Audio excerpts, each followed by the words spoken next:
is time for an honest look at the problem of order in the United States. Dissent is a necessary ingredient of change.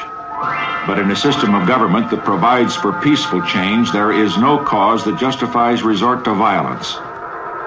Let us recognize that the first civil right of every American is to be free from domestic violence. So I pledge to you, we shall have order in the United States. President Nixon believes busing is wrong, and he intends to do something about it. I mean, busing, when it's used in a massive way, is bad. But when you take kindergarten kids and put them on a bus for an hour and a half, when they got a school they could walk to 5 minutes away, well, that's wrong. It's wrong for the white children. It's wrong for the black children. That will have the effect of creating hatreds among the kids. Their lives should not be experimented with. Their education should not be affected in a detrimental way. That's what the busing is all about. There's still much to be done to improve the education of all of our children.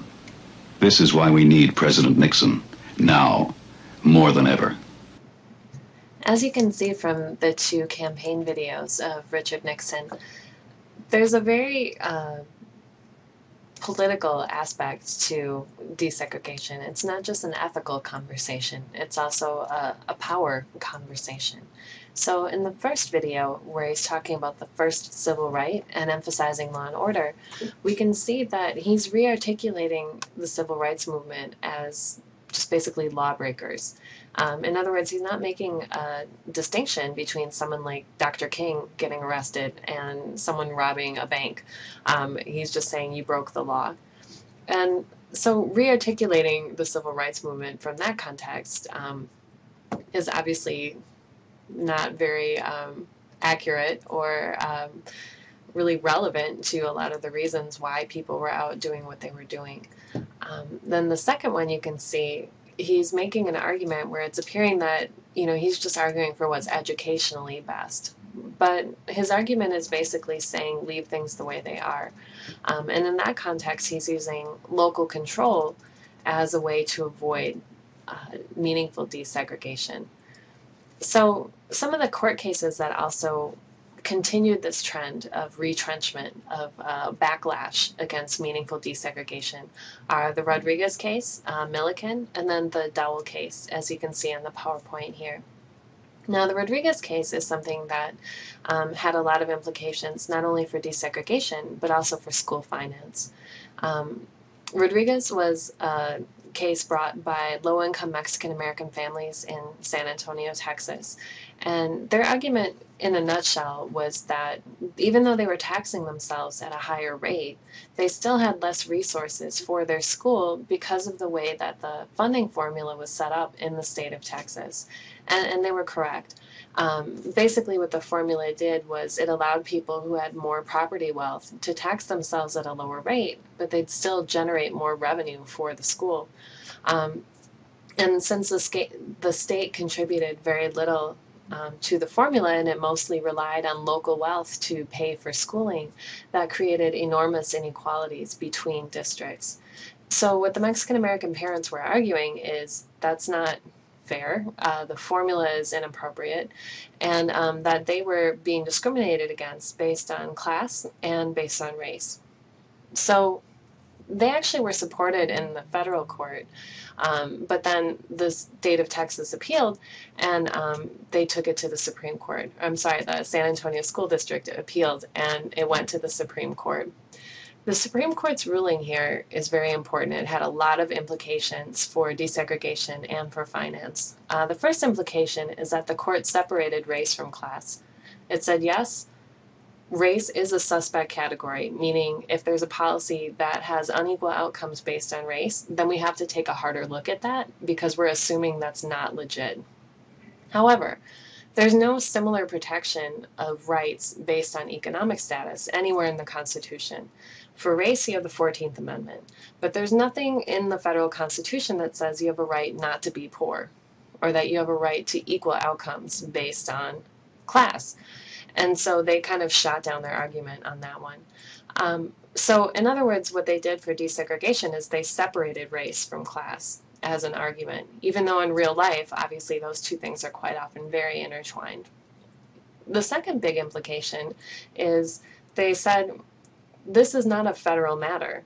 There's nowhere in the U.S. Constitution that guarantees the right to a free public education, which is correct. There isn't. And so what they said was basically it's up to the state. This is a state function. And so that's why even today we can see state by state that there are different finance formulas, different ways of doing certain things educationally, because Rodriguez and other cases also have affirmed that idea that it's the state that decides and that the federal government doesn't have the status, basically, to intervene. So they got shot down, the families did, and in a lot of ways this has kind of set a tone for a lot of inequality based on resources. If we remember, a big motivation that many communities of color had for desegregating was not the social aspect, it was the resource aspect. So this case had huge implications for the meaning of desegregation for many communities. So Milliken versus Bradley also kind of helped really narrow down what you could do to desegregate and what desegregation was actually going to end up meaning. The reason why is Milliken happened in Detroit. The Detroit public schools were found guilty of deliberately segregating students. There really was no question of that. The court found them guilty. This case came about because of the remedies that were being decided on. At this time period, Detroit was a majority African-American city, and so the federal judge deciding on a remedy thought it's kind of stupid to bus people back and forth through Detroit because we're basically just going to shuffle African-American students back and forth amongst other African-American students. And all their schools are going to be the same income status and so forth. It makes way more sense to bus between the suburbs and the city proper, and that will have a more substantive impact. So the suburbs immediately said, absolutely not. Why do you think we moved to the suburbs? So they won. And basically what the court did in that situation is it said, if you are not directly implicated in the wrongdoing, you cannot be included in the remedy. So there's a lot of tacit complicity between suburbs and cities proper when it comes to segregation, but because there is no overt document saying we want to segregate or we decided to do blank, you can't really hold the suburbs guilty. You have to show intention. So what this did was it affirmed white flight. It said if you want to opt out of desegregation, move out of the city. And a lot of people did that in droves. So when you go back to that idea of why are we desegregating, Rodriguez took away the resource benefits in a big way. And then Milliken basically affirmed geographic segregation. It basically said if you can afford to live in a particular area, you won't have to desegregate based on your schools. So then kind of one of the last narrowing, one of the last nails in the coffin for a lot of meaningful desegregation was the Dowell case in Oklahoma in 1991. And basically what this said is, even if you haven't substantively desegregated, if you can show you've made a good faith effort, we'll declare you unitary and take away your federal court-ordered desegregation. Now, that has a lot of implications because obviously nothing happened. They're still segregated. It just lets the school district off the hook. So some of the key points to take away, legal points. One, the burden of proof matters. Who has the responsibility to offer evidence to support their side of things? Depending on whether the plaintiff or the defendant has that burden, that's kind of who's probably going to lose. Whoever has the responsibility of proving it, they're on the tougher side of things. So the other part then is the burden of proof about intention or about disparate impact? Now that has a huge impact on court cases. There were certain time periods, especially in the 60s and 70s, where proving disparate impact was enough. And what that means is if you have a policy where you may have had no intention of creating segregation, but just the way the policy works ends up creating these gaps. That would be a disparate impact. But later, as we move into the 70s, 80s, and even today, you have to prove intent, which is much, much harder to prove. So, for example, with that Milliken case, if you could show disparate impact between students in Detroit proper and in the suburbs, that would be enough to have a remedy in place. But if you have to prove intent, there's really no way to prove that. No one's going to write a memo saying, we've all decided to move to the suburbs because we want to avoid students of color. That's very unlikely that you find that kind of an overt smoking gun. And so when you have to prove intent, that makes it a very narrow burden of proof, a very difficult one for people to meet. And it usually only addresses really overt, obvious, old school forms of individual racism. It usually isn't as effective in addressing institutional racism. Okay. So some of the other legal aspects are enforcement. If we go back to the idea of progress, that it's a steady uphill climb into the future, one of the things we can see from desegregation is actually we see history more like a cycle where it's just rotating through, where we have certain time periods where there's a lot of improvement, a lot of positive movement that's taking place, but then we see there's retrenchment and a cycling back. Even today, we see that same struggle where there's a lot of things that are being dialed back because of this faith in colorblindness as the same thing as racial justice. So one of the things we're also going to talk about later, but that's important, is the role of social science in these court cases, in articulating the problems, and in offering solutions. Brown is one of the first court cases that really relied very heavily on social science research to make its argument. Kenneth and Mamie Clark had this famous doll study where they had African-American children look at black and white dolls, and they said, you know, which one's the pretty one, which one's bad, which one's smart, and so forth. And consistently, those children identified the black doll as less intelligent, as disobedient, and so forth, and the white doll as pretty, smart, well-behaved, and so forth. So they used that research in court to say that segregation has emotional and psychological impacts even beyond the equalization of resources, that there's a stigma there that has to be removed. And that was part of winning the case, was that research.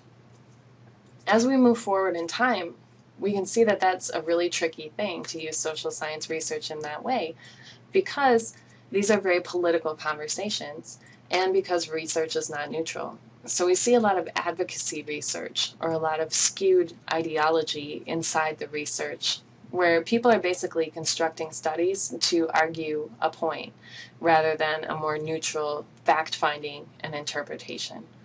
And we'll talk more about that in week 3, but it's just important to understand that research in these contexts is very politicized and can't always be taken on its face. Okay. So in terms of some of the social points, we have to understand just some of the tensions in getting people to recognize the connection between race and poverty and opportunity. The other thing that Settle Walker talks about that's important is to understand who really pays the price in desegregation. If we look at that Boston video, for example, we have to ask, why were they busing low-income African Americans into a low-income white community? What is the point of that in terms of educational quality? Even racial hostility aside, that school is no better funded than the one they're coming from. That's no higher quality than the one that they're coming from. So why do it? That makes it a very symbolic integration rather than a substantive one. In other words, we've lost that idea of resource equalization, and we're focusing on the interpersonal dynamics of race instead. So that burden of desegregation is a really complicated thing, and it's something that Du Bois talked about very articulately. But over and over again, we see that it's African-American communities that bear the burden. It's African-American teachers and administrators who are fired, whose organizations go out of existence, whose parents are marginalized or excluded or denigrated. And we see this consistently in a systematic institutional way. So again, when we talk about today and we ask, why don't we have more teachers of color? What happened to these teacher unions? Where are the homeschool relationships? This history should help us to understand some of those questions in a more critical way and to recognize that that's an institutional aspect, that's not a cultural or a community source at all. So then the last kind of thing to just understand is there are a lot of legacies of desegregation that are still with us today. One of which is that quite often we use desegregation and integration interchangeably. But we have to understand that those are two different things. To desegregate is simply to remove the legal basis for being separate. To integrate is to take that positive action to intermingle on an equitable basis, to share resources, to share cultural symbols, to share curriculum, extracurriculars, all of that. So that's what we really haven't managed to pull off up to this point. Kind of the last takeaway, and this ties in very clearly with Siddle Walker, is to ask what happens to the adults as well as the children of color in these scenarios. You know, one of the things Du Bois really emphasizes is this idea of self-determination, the idea that African Americans have the ability and the right to make decisions about the well-being of their children, that they have the right to be actively consulted, to make active decisions, and to participate in a meaningful way in these institutions, not just as guests in someone else's house, but as members, as decision makers, as deciders. Now, we see that that really doesn't happen. As Siddle Walker shows us, pretty much most African Americans with any sort of authority were removed from public schooling during the process of formal desegregation.